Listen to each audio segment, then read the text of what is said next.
We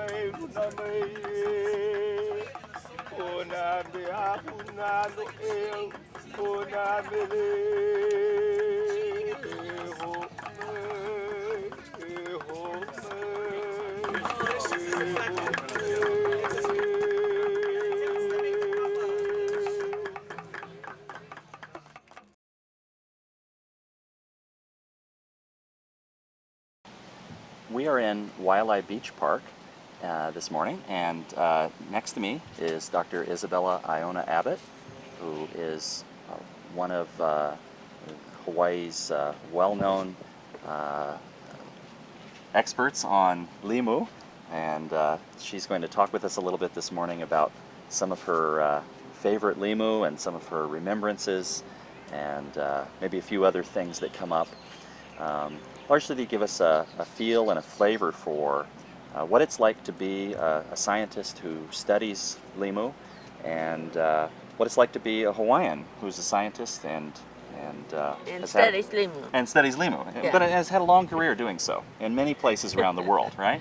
Yes. Yeah. So she happens to also be the first Hawaiian woman to have earned a PhD. And I'm very proud to be able to have her sitting next to us this morning, and we've brought together some limu from around the island, and we're going to chat a little bit about this, and hopefully learn a little bit about your long career. You spent some time as a professor at Stanford University and also at the University of Hawaii, and I know that you've also conducted research in many other places around the world as a visiting researcher. So let's talk a little bit about some of the algae that are here. The seaweed that we have on this tray are some of the edible ones that the Hawaiians ate, but also other people have chosen to eat themselves.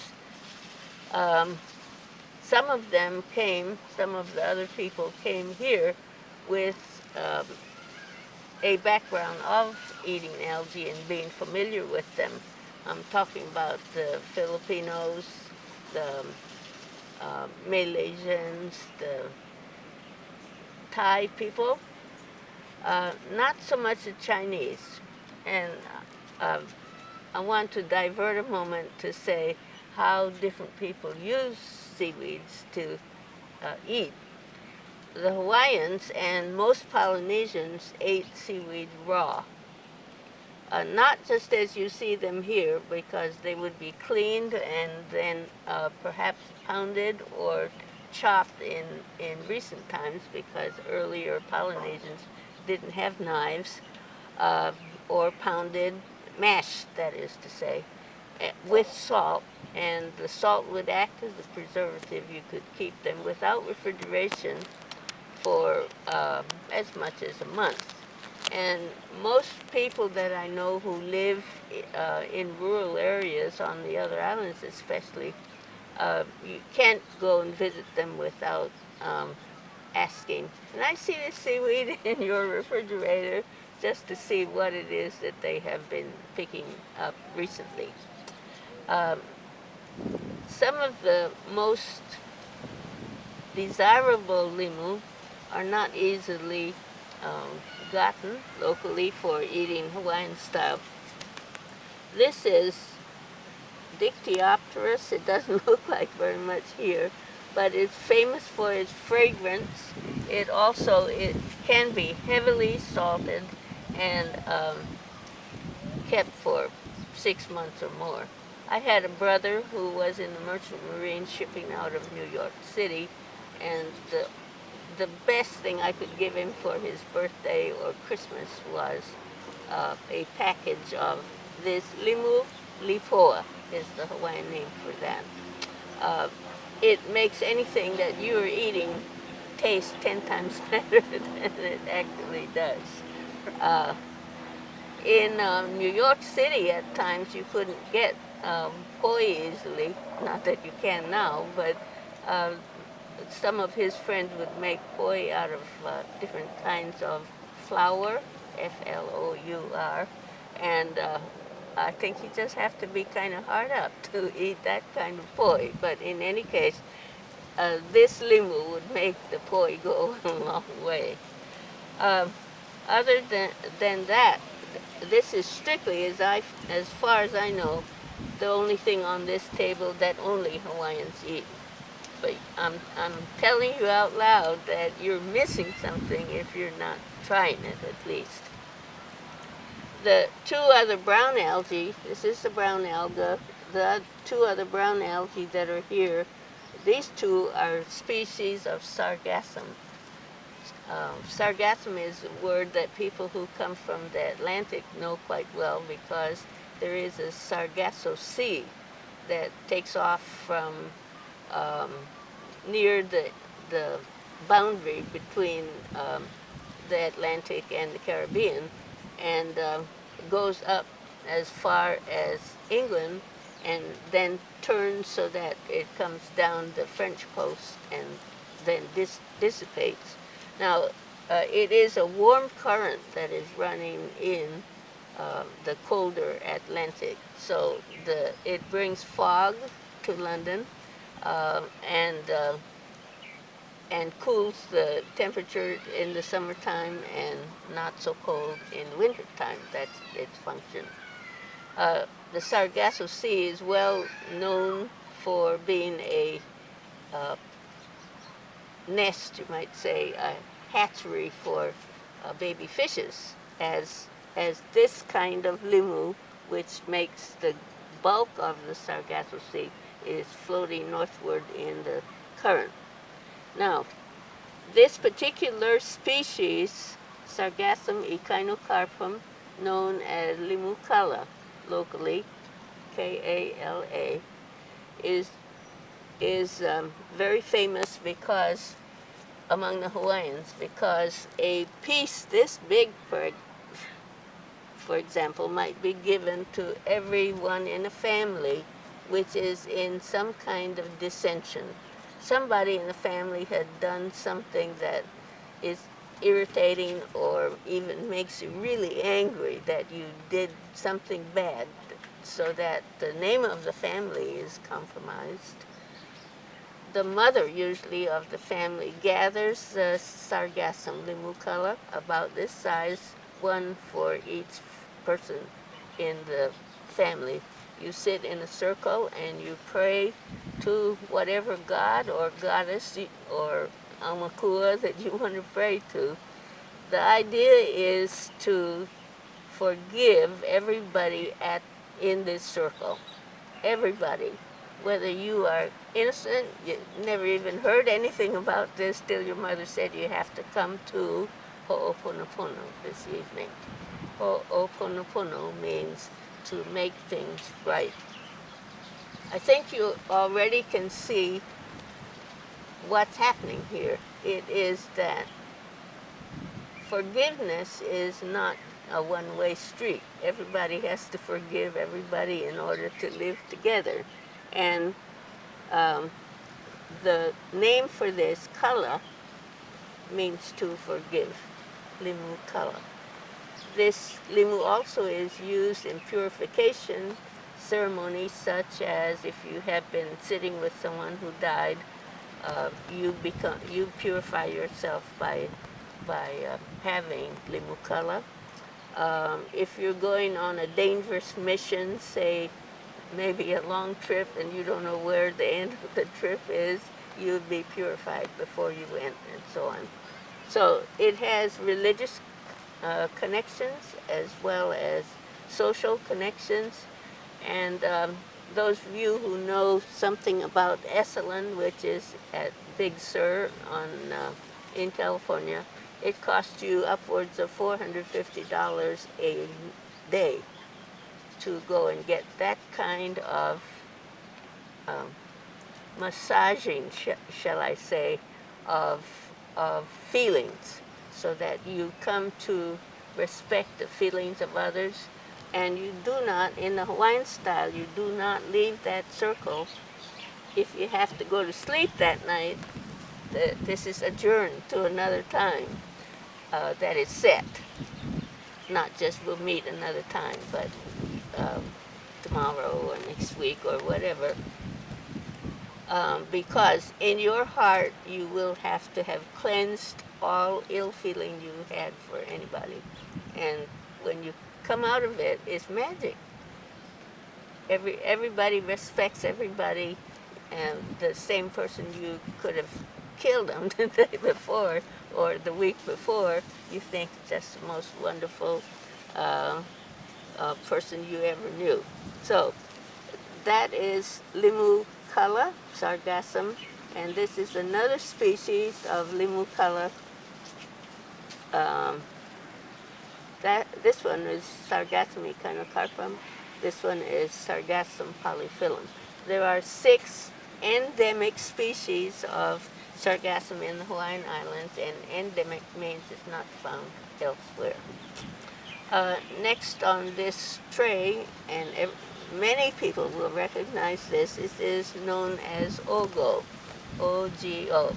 This is a Japanese name for the genus of this seaweed, which is Gracilaria. There are many species of Gracilaria, over 100, but the one that is called Ogo in Hawaii is this one. The Japanese now, we're moving from how you use limu, we're moving from eating limu raw, salted. Now we're moving to a cuisine that uses seaweeds more as pickles. This is taken home with great glee, I might say. The 2 ladies that were here a little while ago would have been very pleased if I said, would you like some? Don't want to give away all the exhibits that we have. This would be taken home and hot water poured over it, known as blanching, a technique known as blanching, which will turn it bright green, although it is a red seaweed. When that is done, a sauce made of vinegar, a little soyu, a little sugar, sometimes some chili pepper, is poured over the blanched seaweed, and that is kept in the refrigerator sort of as a pickle. So that is a favorite way of fixing seaweed for the Japanese. Japanese also use this particular seaweed, which the Hawaiians call wawaiole. Wawaiole means rat's foot. I never saw a rat that had a foot exactly like that, but you get the idea. And the Japanese name for this is miru. It is fixed the same way as the ogo for Japanese, and for Hawaiians, it would be pounded or chopped and salt added to it and kept in the refrigerator. This is what people locally call sea lettuce, or Hawaiian name palahalaha, which means spread out. Just what I'm doing now. These little blades are spread out. There is a hula dance at Polihali in Kauai. It is the western end of the Nauhali coast. And you take a lot of this seaweed about this length and make a lei of them, and the hula celebrates the steepness of the cliffs nearby, and the fact that this limu does grow at the base of the cliffs. There's something here that looks like green hair, about as fine as green hair. Most Hawaiians would, who know what this tastes like, would pay a lot of money for it. I think it'd be better if you learned how to look for it. Wouldn't cost you quite so much. Might be kind of fun to find some. It likes fresh water a lot, so if you were walking around some ankeeling pools where there's mud around the side and brackish water and quite a lot of fresh water, you might find this species. Enteromorpha is its name. And this is not eaten fresh. You keep it 2 or 3 days. In that time, even with the salt that you've added to it, it begins to smell. And the smell is the thing, of course, that you are attracted to. It's very, very tasty. Now, Limucala, to come back to the sargassum, the biggish algae,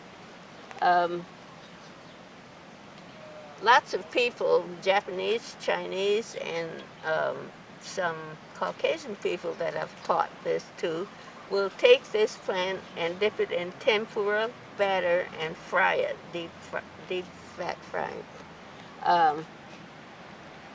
Well, it's more like a taro chip than it is a potato chip. In other words, it's very tasty.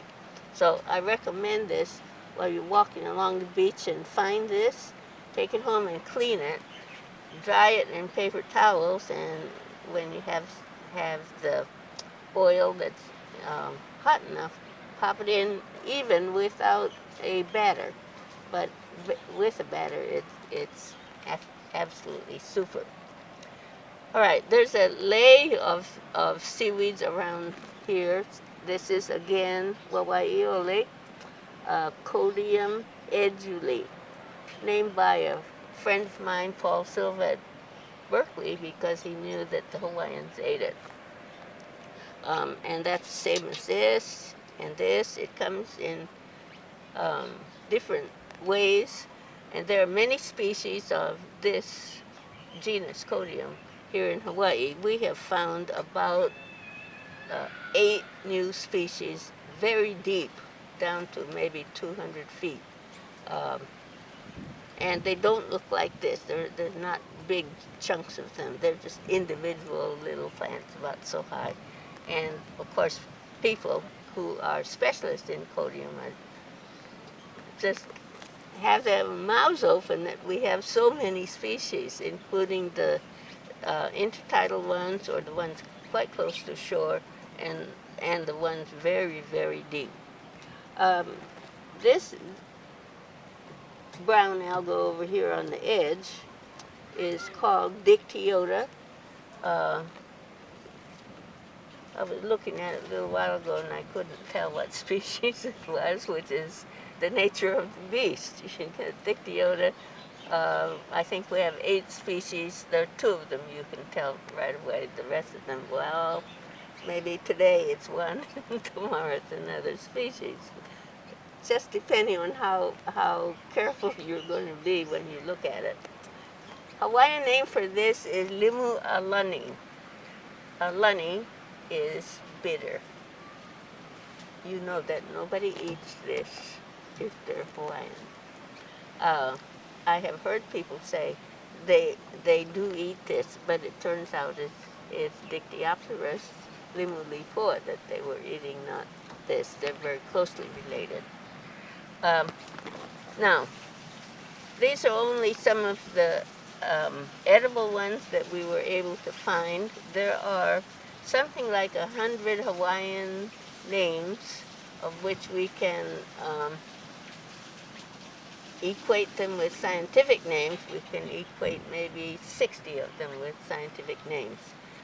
Dr.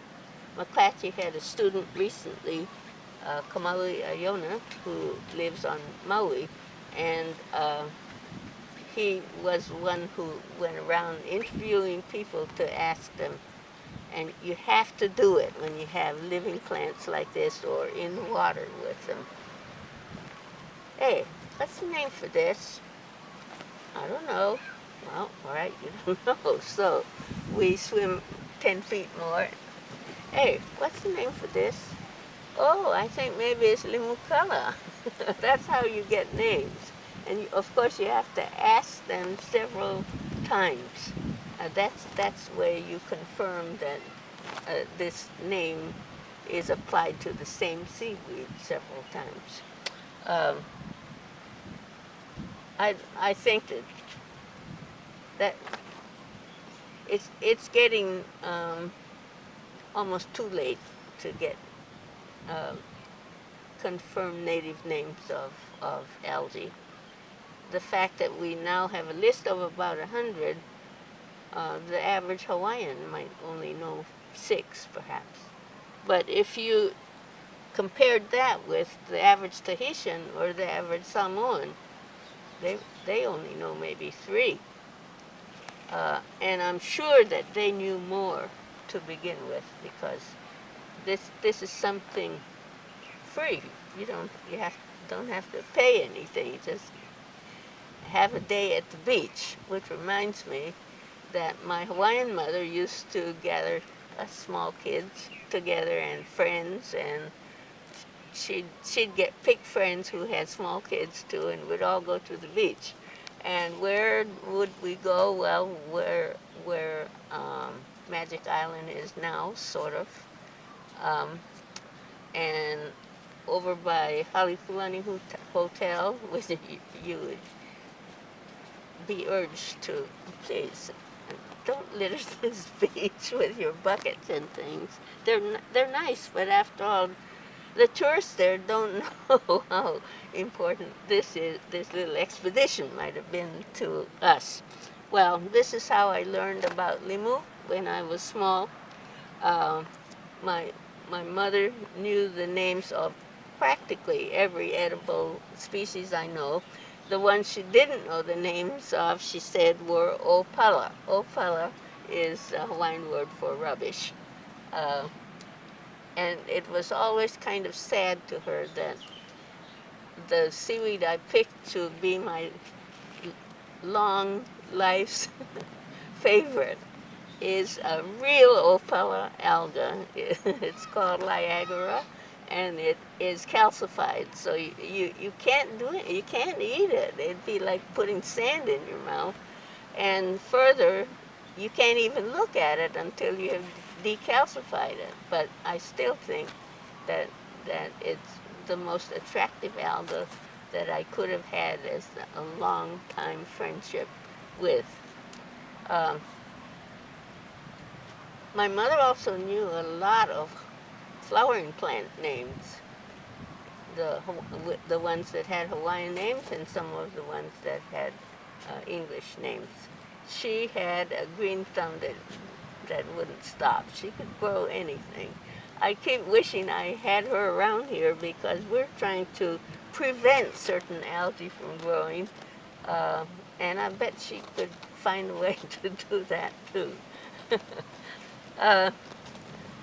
My mother came, and 8 generations before her came from Lahaina on Maui. Lahaina is the place I knew best in Hawaiian Islands, except Honolulu. I was born in Hana on Maui, but we came to Honolulu when I was 3 years old, so it's Honolulu I know as home. When we were in Lahaina, we would also go around and look for seaweeds. It was something for the kids to do. And when you're looking for seaweeds, you're not exactly drowning, and doing crazy things out in the water. So my mother and father both were happy to take us to the beach, because we would be occupied and they'd have a good day in the sun as well. Well, I started to say that there are some algae that are not friendly, and among them is this one, Gracilaria salicornia. We will not give it a Hawaiian name because it's not a Hawaiian alga to begin with, and I don't want to make it feel that we welcome it. As you can see, it's very succulent. One of Dr. Smith's students found several years ago in working on the population of this species, which is overpopulating the area near the natatorium in Waikiki and in Kaneohe Bay. He found that as little as 2 or 3 millimeter disc of this plant could put out little rhizoids, which are sort of like roots, and start in a new plant. Well, it's a grown-up who's been working on seaweeds all her life. How in the world do you get rid of something like that? My instinctive response is, I love algae. I don't want to get rid of them, but this one I do want to get rid of. I want to help Celia get rid of it. If you can see the bottom here, it looks like there are many holdfasts, these places where it would cling to rocks. And these, therefore, can grow to basket size like this and float around in Waikiki. I must say that the hotel people have been extremely cooperative, and they don't complain to us to take a goddamn smelly seaweed out of here. They don't say things like that to us. Instead, they offer us money to help them clean it up. So I'm not too optimistic that we're going to be able to do it, but I think if we put our minds to it and speak kindly to it and so on, it might happen someday. Now, the one that came here, and we know this has now been defined by molecular fingerprint, is Acanthophoros spicifera. It is kind of spiny when you touch it. Some people like to eat it, and I would love to introduce everybody to this. Go to the beach. It's very common, and I'll even give you the recipe. You call me up at the university, I'll give you the recipe for using this. Get it off the beach. That's the whole point.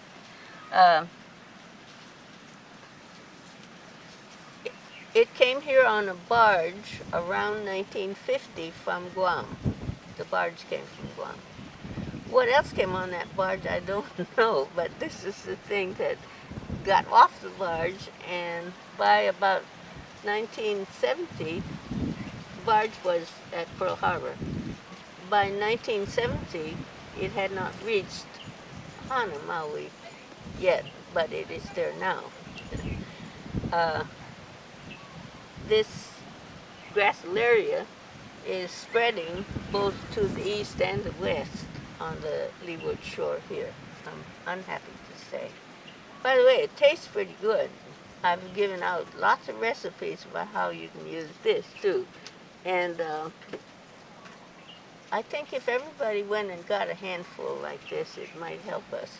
But every 6 weeks or so, we have a cleanup near the natatorium. Over 100 people come and help us to take this out of the water. We get between 6 and 8 tons, wet tons, every 6 weeks. And I bet you if we went every 4 weeks, we'd get nearly that much too. And mind you, remember what I said about the little pieces that come off. How many would have come off in that period in between? Anyway, we are working on Gracilaria salicornia, but it's sort of a losing battle, I think. Maybe it's too late. Maybe we woke up to its danger too late. And this is why we are very active right now in trying to collect or prevent or control the hookweed, Hypnium muciformis, which is now at Necker Island in the northwest Hawaiian Islands. And where did you get this, Celia? Oh, here it is. It's a seaweed that is dense like this, and the ends of the branches have little hooks like crochet hooks. And this is the way it makes its living. Think of a sargassum bed. Here's a sargassum bed with lots of nice spiny branches around. Here comes this little seaweed and hooks onto this, and no matter how big the sargassum can be, and they can be 12 feet long, this will be so dense on the sargassum that it drags it ashore. And I think that's not a hospitable way for a visitor to be behaving. That's a terrible way to act, I think. Anyway, this is the hookweed, which we're looking for up in Necker Island in the northwest Hawaiian Islands this very day. I don't know if you can see that now. This is a pretty good hook. Let me see. We have then the uglies, this, Gracilaria salicornia. This is a Gracilaria too, this ogo, so they're not all bad. This one just hasn't got the message that if you confine yourself where you grow and you're tasty, you can control yourself. Acantophora and the hypnea. So we have 3 of the 5 bad guys that we're working on trying to control. And I think I could tell a lot more about seaweeds, but I think that's enough about seaweeds. Maybe I can ask one more question, which is, you mentioned a bit ago that Hawaiians had more names for Limu than other Polynesians, and I know you've thought about this a little bit as to, if there is a difference between Hawaiians and other Polynesians as far as the number of species they use, and maybe why that might be. Do you have any thoughts about why this? The Tongans, the Tahitians, and the Samoans use species of Gracilaria, usually, and of Caulerpa racemosa. Caulerpa racemosa is a green alga, and this is about its northernmost distribution point. We think it's a matter of seawater temperature. It's just a little too cool for it to do well.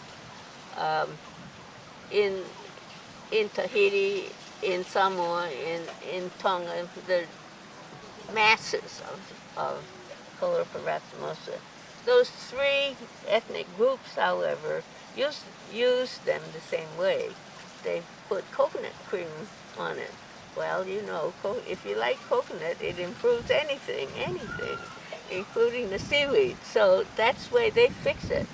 Why don't we put coconut on it if we ever thought to from the early Polynesians? Coconut is one of the body forms of the god Ku, just as bamboo and taro are body forms of the god Kane. The pig and sweet potatoes are the body forms of Lono, and bananas are the body form of the god of the sea, Kanaloa. Women were prohibited from eating any of those foods. In the case of bananas, there were 70 named varieties in Hawaii, and only 3 of them were free for women to eat. That's sort of a, minuscule gift, considering there are 67 others that other people could eat, males, that is. Anyway, this prohibition of certain kinds of foods on land and in the sea made Limu very important, because they were, with few exceptions, no kapu connected with Limu. So the women are the ones who became the specialists. In 1970, when I started to interview people about names, Hawaiian names for Limu, I asked a man in Kaunakakai on Molokai if he knew names of Hawaiian Limu. I never met him before. He said, no, but you should ask my auntie. Oh, where's your auntie live? Well, she's right down the street here. I'll take you. So we went and talked to his auntie.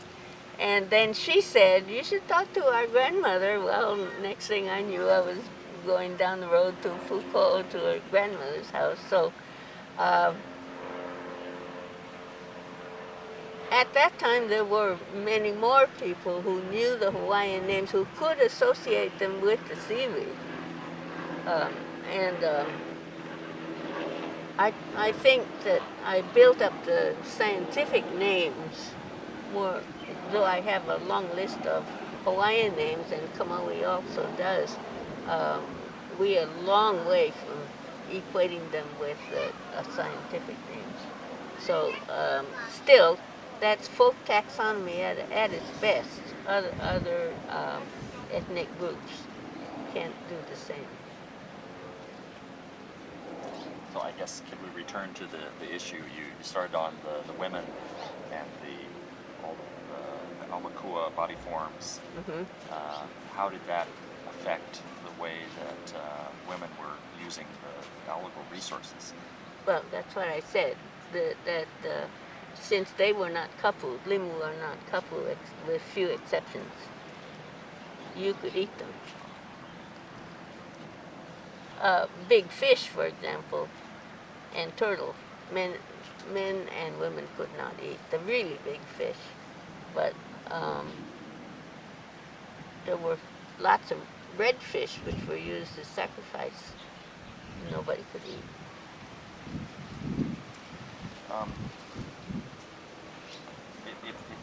If you had to give some advice to college students who are thinking about sciences and maybe even thinking about studying Limu, what kind of advice would you give them? What direction should they go, or what are the big questions that they should be thinking about?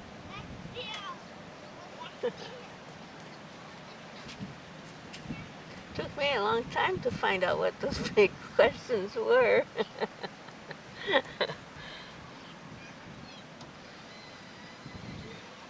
Why I am still working after having retired twice on seaweeds is because they are an ancient group of organisms, among the earliest known. I happened to choose a group, those opala algae that I mentioned, that in my way of thinking, they are remnants, direct remnants of some of the earliest groups. And this is where I like to explain it. I'm looking at the tops of evolution in terms of sexual reproduction and body form and so on. These have come through evolution with all these lower ones left behind, discarded perhaps because they were inefficient for reproduction or something. So what I'm looking at is evolution still going on in this group. Well, how could you give up looking at something like that? That's not only important to the sweep of how things evolved through time, but because they're fascinating. Just they're different. When I pick up one of those calcified algae, I wonder to myself, I wonder if I've ever seen this one before while I'm waiting for it to decalcify. Or what am I going to find when I see this? I'm surprised a lot, so why would I give that up? Well, okay, you live in a rich society.